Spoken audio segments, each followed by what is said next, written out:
La Befana vien di notte con le scarpe tutte rotte, con la calza appesa al collo, col carbone, col ferro e l'ottone, sulla scopa per volare.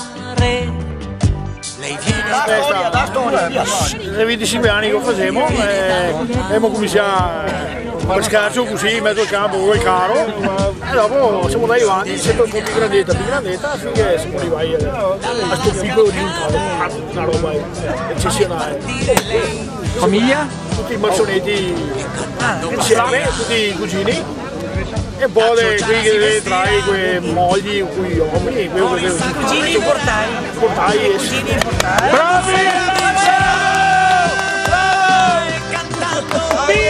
Bravo! Guarda che se vuoi una fettina di musetto, ma guarda che volentieri. Oh, 20 secondi solo e basta, non dovete tenere lunga. Guarda che il musetto ti puoi mangiare su un minuto e mezzo, non me la fa. Ma mi porto a casa, Guarda che te sei a tua voce registrata l'anagrafe. No, intero se ti metti in scacciare. Beh, bravo.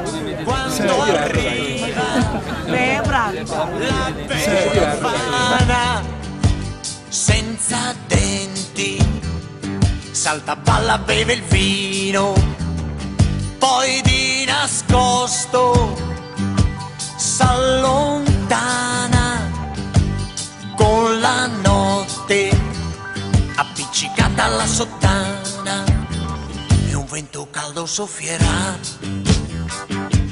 Italia 1! Dall'Alaska al Canada solo una stella brillerà e seguirla lei dovrà